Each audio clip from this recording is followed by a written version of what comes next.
सुबह 9:45 का टाइम था। मेहर सिटी सुपर स्पेशलिटी हॉस्पिटल में रोज की तरह रौनक थी, लेकिन तभी एक ऐसा हादसा हुआ जिसकी कल्पना किसी ने नहीं की थी। पहले लाइटें हल्के से झपकीं, फिर एक साथ पूरे हॉस्पिटल की सारी स्क्रीनें ब्लैक हो गईं। आईसीयू में वेंटिलेटर बंद बंद हो गया। ऑपरेशन थिएटर की सारी मशीनें 10 बजे बंद हो गईं, ऑफ हो गई। लिफ्टें अटक गईं। बच्चों के वार्ड की मॉनिटर स्क्रीनें भी बंद हो गईं और अगले 10 सेकंड में पूरे हॉस्पिटल की फर्श पर अफरा तफरी मच गई। सिस्टम बंद हो गया। जनरेटर भी काम नहीं कर रहा। कोई कंट्रोल रूम चेक करो, जल्दी। कंट्रोल रूम में 5 इंजीनियर एक साथ भागते हुए आए। स्क्रीनें फटी आंखों से देखते रहे। सबकी आंखों में सिर्फ डर था। अचानक क्या हो गया? एक ने कहा, सर, मेन सर्वर रिस्पॉन्ड नहीं कर रहा, बैकअप भी डाउन है। किसी ने चिल्लाकर कहा, जनरेटर ऑटो स्टार्ट भी फेल हो गया है। हर इंजीनियर अपने अपने लैपटॉप पर कमांड देने लगे, लेकिन स्क्रीन में सिर्फ लाल एरर कोड चमक रहे थे।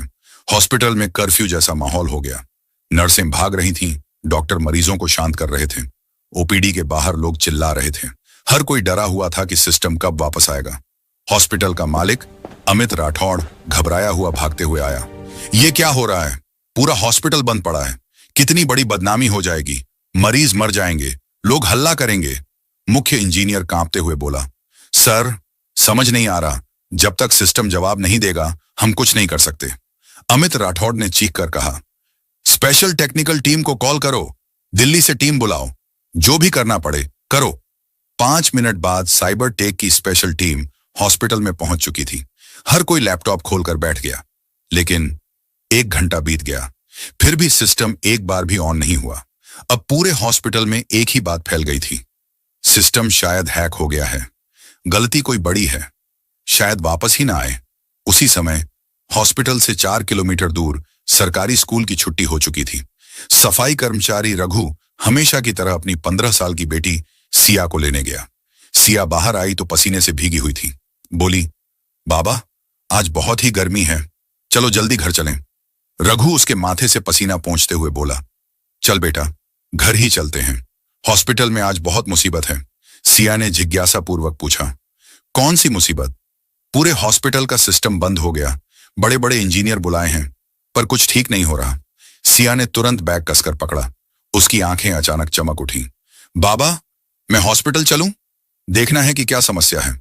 रघु चौंक गया। पागल हो क्या? वहां अफरा तफरी मची है, तू घर चल। लेकिन सिया ने उसके हाथ पकड़कर कहा, प्लीज बाबा, मैं आपके साथ हॉस्पिटल चलूंगी। रघु जानता था कि बेटी जिद्दी है, लेकिन आज उसकी आंखों में कुछ अलग ही चमक थी। वो अनमने मन से बोला, ठीक है, लेकिन हॉस्पिटल जाकर चुपचाप एक कोने में बैठना, किसी मशीन को मत छूना, बहुत परेशानी में है लोग। सिया मुस्कुराई, ठीक है बाबा, एकदम चुप बैठी रहूंगी। वो सिर्फ 16 साल की थी, लेकिन उसके दिमाग की गति देखकर शिक्षक भी हैरान थे।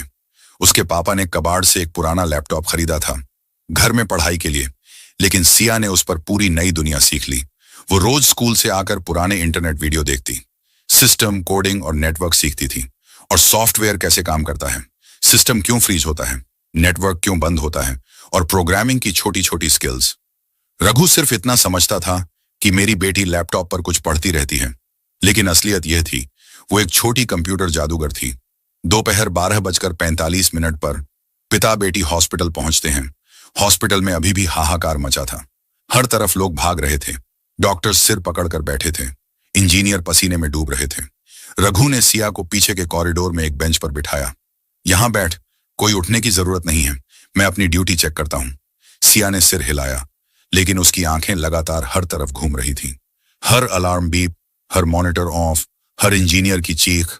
उसने सब कुछ सुना, सब कुछ देखा, और उसकी सांसें तेज हो गईं।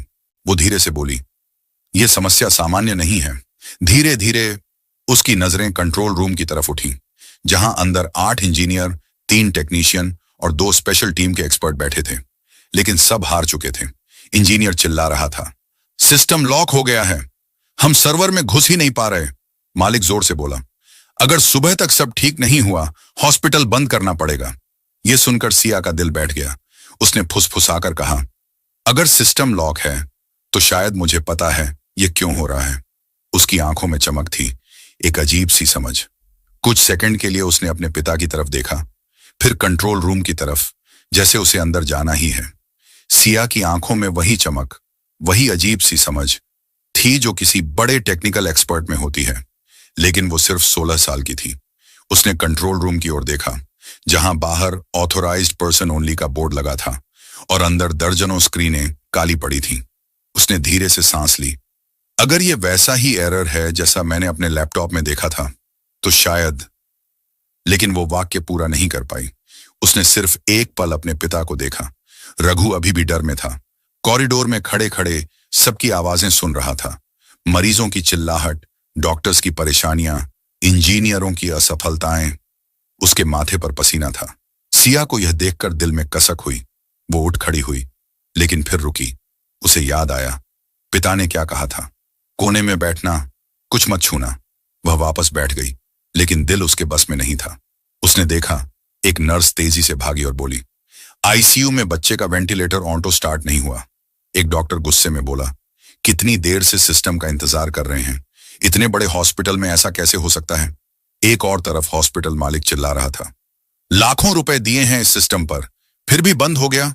किसको बुलाया जाए, किसको? इंजीनियरों ने जवाब दिया, सर, दिल्ली वाली टीम भी फेल हो गई। यह सुनकर सिया की आंखें फैल गईं।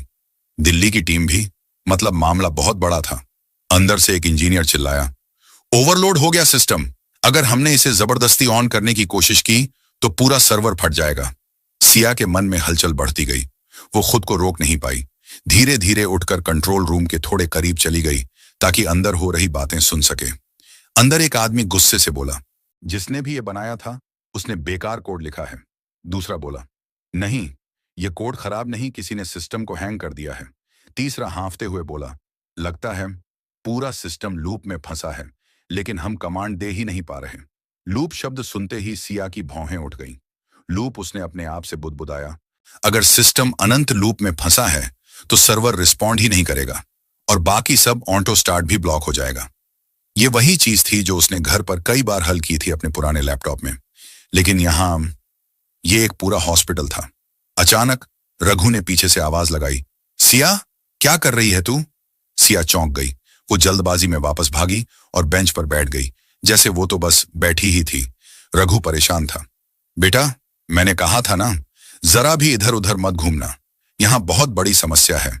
अगर किसी ने तुझे डांट दिया या बाहर निकाल दिया तो मेरी नौकरी भी जा सकती है। सिया ने धीमे स्वर में कहा, ठीक है बाबा, मैं कुछ नहीं करूंगी। लेकिन उसकी आंखें कंट्रोल रूम से हट ही नहीं रही थी। अचानक एक घोषणा हुई, अटेंशन प्लीज, सभी डॉक्टर्स कृपया मैन्युअल मोड पर काम करें। सिस्टम के ठीक होने में समय लग सकता है। मैन्युअल मोड मतलब मशीनें हाथ से चलानी होंगी, रिपोर्ट्स प्रिंट नहीं होंगी, आईसीयू मॉनिटरिंग मुश्किल, ओटी में खतरा। सिया का दिल भारी हो गया।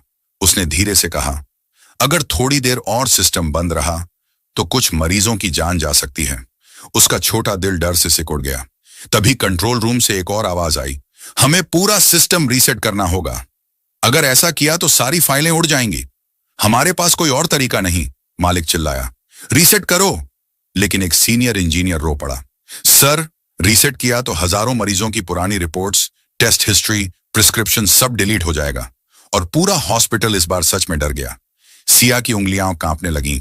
वो उठना चाहती थी, पर उठ नहीं रही थी। उसका मन चीख रहा था, मुझे देख लेने दो, शायद मैं कुछ समझ पाऊं, शायद मैं रोक पाऊं, शायद मैं कर पाऊं। लेकिन पिता का डर उसके पैरों को रोक रहा था। वो वहीं बैठी रही, पर उसकी आंखें भर आईं।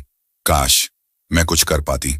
तभी एक स्ट्रेचर तेजी से निकली और चिल्लाई, डॉक्टर, एक बच्चा ऑक्सीजन मास्क में लगा हुआ। चिल्ला रहा था, अभी वेंटिलेटर चालू नहीं हो रहा, हमें मैनुअल पंप करना होगा।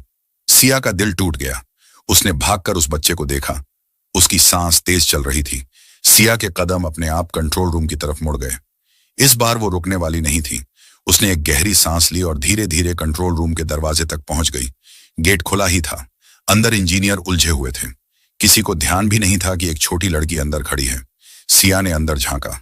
उसके चेहरे पर डर नहीं था, बस एक अजीब सी शांति थी, जैसे उसे मालूम हो कि अंदर जाना ही उसकी किस्मत है। वो धीरे से बोली, अगर आप लोग मुझे सिर्फ एक बार स्क्रीन देखने दें तो शायद मुझे पता चल जाए समस्या क्या है। पूरे कमरे में 5 सेकंड की खामोशी रही। ऐसी खामोशी जिसमें हर किसी ने अपनी अपनी सांसें थाम ली थीं। एक तरफ डॉक्टर, दूसरी तरफ इंजीनियर, बीच में हॉस्पिटल के मालिक और सामने खड़ी सिर्फ 10 साल की छोटी बच्ची आर्या। उसकी आवाज अभी भी कमरे में गूंज रही थी। अगर आप लोग मुझे सिर्फ एक बार स्क्रीन देखने दें। सबको लगा शायद उन्होंने गलत सुना है। एक 10 साल की बच्ची, हॉस्पिटल का फेल सिस्टम, और देखने की अनुमति मांग रही है। डॉक्टर रवि ने अपनी चश्मे के ऊपर से झुककर पूछा, बेटा तुम्हें पता है ये क्या है? ये हॉस्पिटल का मेन कंसोल है, इससे पूरी बिल्डिंग चलती है। आर्या डर नहीं रही थी। उसने धीरे से कहा, हाँ सर, मैं बस स्क्रीन देख लूं, हो सकता है मुझे एरर समझ आ जाए। इंजीनियरों की टीम इस बात पर हल्का सा हंस पड़ी, लेकिन थके हुए, असफल और चिढ़े हुए चेहरे पर यह मुस्कान भी कुछ ही सेकंड टिक पाई, क्योंकि 24 घंटे से सिस्टम बंद था और 12-12 लोग लगे होने के बाद भी कुछ भी समझ नहीं आया था। हॉस्पिटल के मालिक मिस्टर मेहरा अपना माथा पकड़कर खड़े थे। फोन लगातार बज रहे थे। बाहर मरीजों की लाइन बढ़ती जा रही थी। आईसीयू बैकअप पर चल रहा था और हर मिनट की देरी जरूरतमंद की जिंदगी से खेल रही थी। उनकी आंखों में नींद, थकान और सबसे ज्यादा गुस्सा था, लेकिन भीतर कहीं एक आखिरी उम्मीद भी बची थी। उन्होंने बच्ची के पिता रमेश की तरफ देखा। तुम्हारी बेटी ये क्या कह रही है? रमेश घबरा गया, पसीना पोंछते हुए बोला, सर कुछ मत समझिए, बच्ची बस जिद करती है। स्कूल में कंप्यूटर अच्छा लगता है इसे, मैं अभी इसे बाहर ले जाता हूं। आर्या ने उसका हाथ पकड़ लिया। पापा बस एक स्क्रीन देखने दो। उसकी आंखों में कोई अजीब सी सच्चाई थी, जैसे वो सिस्टम को नहीं समस्या को देख रही हो। डॉक्टर रवि ने गहरी सांस ली। उन्होंने इंजीनियरों की तरफ देखा। 24 घंटे हो गए, कुछ भी ठीक नहीं हुआ। एक बार स्क्रीन खोल दो, देखने में क्या जाता है। इंजीनियर हिचकिचाए, सर ये बच्चे का खेल नहीं है, पूरे नेटवर्क का एक्सेस। मालिक ने बीच में टोका, स्क्रीन खोलो। जैसे ही स्क्रीन खुली, कंसोल ऑन किया गया।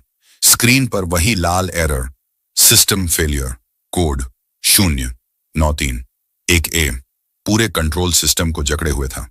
लेकिन आर्या ने उस एरर को अलग नजर से देखा। उसने 2 कदम आगे बढ़ाए। उसकी उंगलियां कंप्यूटर को छू भी नहीं रही थी, वह सिर्फ पढ़ रही थी, लेयर दर लेयर, जैसे कुछ उसके दिमाग में अपने आप खुल रहा हो। करीब 20 सेकंड बाद उसने धीरे आवाज में कहा, यह सिस्टम बंद नहीं है। पूरा कमरा उसकी तरफ मुड़ गया। ये बस गलत कमांड में फंसा हुआ है। इंजीनियर चौंक उठे। गलत कमांड? कौन सी कमांड? आर्या ने स्क्रीन की तरफ इशारा किया। देखिए, ये कोड 09311A किसी वायरस का एरर नहीं है, ये तो ऑटो डिफेंस मोड है। Auto defence mode? Doctor Ravi बुदबुदाए। आर्या ने सिर हिलाया। जब सिस्टम को 2 ऑपोजिट कमांड्स मिलती हैं, वो खुद को लॉक कर लेता है ताकि पूरी इमारत में गड़बड़ ना हो। इंजीनियर एक दूसरे को देखने लगे। ये बात उन्हें खुद भी समझ नहीं आई थी। एक वरिष्ठ इंजीनियर आगे आया। तुम्हें ये सब कैसे पता? आर्या बोली, मैं घर में लैपटॉप पर सिमुलेशंस चलाती हूँ। मुझे एक बार साइबर अटैक का वीडियो मिला था, उसमें भी सिस्टम इसी तरह लॉक हुआ था। मैंने उसे बार बार रिप्ले करके समझा। कमरे में दूसरी बार खामोशी फैल गई, लेकिन इस बार खामोशी में हैरानी थी। मिस्टर मेहरा ने धीरे से कहा, बेटा क्या तुम ये लॉक खोल सकती हो? आर्या ने कहा, शायद, अगर मुझे 2 मिनट मिल जाए। कमरा अब किसी थिएटर जैसा हो गया था। हर नजर उसी बच्ची पर टिकी हुई और पहली बार इंजीनियरों की टीम साइड में खड़ी थी और बीच में एक 10 साल की छोटी बच्ची हॉस्पिटल की आखिरी उम्मीद बन चुकी थी। पूरा कमरा सांस रोककर देख रहा था। इतना शांत माहौल, जैसे कोई बड़ी सर्जरी चल रही हो। आर्या धीरे से कंसोल के पास गई। इंजीनियरों ने स्क्रीन उसके सामने कर दी। उसकी छोटी उंगलियां कीबोर्ड को छू भी नहीं रही थी। वो पहले सिर्फ सोचम रही थी। डॉक्टर रवि ने फुसफुसाकर कहा, बेटा डर मत, आराम से करना। आर्या ने हल्की मुस्कान दी। मैं डर नहीं रही सर, बस ये सिस्टम समझने की कोशिश कर रही हूं। उसने सबसे पहले सिस्टम की 3 गहरी लेयर्स खोली। ये वो लेयर्स थीं जिन्हें खोलने के लिए इंजीनियरों को पासवर्ड तक नहीं मिल रहा था। इंजीनियर हैरान, ये इन्हें कैसे खोल रही है? आर्या ने धीरे से कहा, सर ये लेयर लॉक्ड नहीं, बस हाइड की गई थी। गलत जगह सर्च कर रहे थे आप लोग। किसी ने कल्पना नहीं की थी कि एक छोटी बच्ची इतनी क्लैरिटी से बात करेगी। आर्या ने एक जगह रोककर स्क्रीन पर इशारा किया। देखिए, ये 2 कमांड्स ऑपोजिट हैं। एक कहती है सिस्टम ओपन रहे, दूसरी कहती है सिस्टम लॉक हो जाए। इंजीनियरों ने तुरंत गौर किया। ये तो सच है, हमने इमरजेंसी मोड ऑन किया और साथ में ऑटो लॉक भी ट्रिगर हो गया। डॉक्टर रवि ने माथे पर हाथ मार लिया। तो इस वजह से सिस्टम फंस गया? आर्या शांत थी, जैसे उसे सब पहले से पता था। अब बस मुझे ओवरराइड कमांड देनी है। उसने गहरी सांस ली। कमरे में मौजूद हर इंसान सिर्फ उसी के हाथों को देख रहा था। उसने कमांड टाइप करना शुरू किया। Override, system reset, root access request. Engineer चौंक गए। ये कोड तो हमने कभी ट्राई ही नहीं किया। आर्या बिना रुके बोली, क्योंकि ये सिस्टम पब्लिक मॉडल नहीं है। इसके अंदर कस्टम सुरक्षा है। आप गलत जगह खोज रहे थे। फिर उसने अंतिम कमांड टाइप की, कंफर्म इक्वल्स यस एक्सिक्यूट, और अचानक स्क्रीन चमक उठी। पूरा सिस्टम ब्लिंक हुआ 3 बार और फिर सारे एरर गायब। पूरा हॉस्पिटल सिस्टम रीस्टार्ट। लाइटें ऑन, मॉनिटर चालू, वार्ड के बोर्ड्स जल उठे। ऑपरेशन थिएटर का एक्सेस खुल गया। पूरा कमरा उछल पड़ा, जैसे किसी ने अंधेरे में सूरज जला दिया हो। इंजीनियर एक दूसरे को देखने लगे। ये पॉसिबल कैसे है? डॉक्टर रवि की आंखें भर आईं। बेटा, तुमने आज कई जिंदगी बचा दी। हॉस्पिटल के मालिक, जो पिछले 24 घंटे से नींद रहित थे, आर्या के सामने घुटनों के बल बैठ गए। बेटा, तुमने न सिर्फ मेरा हॉस्पिटल बचाया, बल्कि उन मरीजों की जान भी जिनका इलाज रुका था। उन्होंने अपनी जेब से एक कार्ड निकाला। ये हमारे हॉस्पिटल की फ्यूचर स्कॉलरशिप है। तुम जब बड़ी हो जाओगी, जो पढ़ना चाहोगी, जहां पढ़ना चाहोगी, हम तुम्हारा साथ देंगे। रमेश की आंखों से आंसू टपकने लगे। सर, ये सब मत करिए। ये तो मेरी बच्ची है, सीखती रहती है। मालिक ने रमेश का हाथ थाम लिया। रमेश, ये बच्ची नहीं, ये तो हमारे देश का फ्यूचर है। आर्या ने धीरे से कहा, मैं बस मदद करना चाहती थी। डॉक्टर रवि ने कहा, बेटा, तुम आज नहीं समझोगी, पर आज तुमने उस जगह मदद की जहां पूरी दुनिया की कोशिशें हार गई थीं। इंजीनियरों ने पहली बार एक छोटी बच्ची को खड़े होकर ताली बजाई। रमेश ने उसे गले लगा लिया। चलो आर्या, अब घर चलें। लेकिन आज मुझे तुम पर बहुत गर्व है।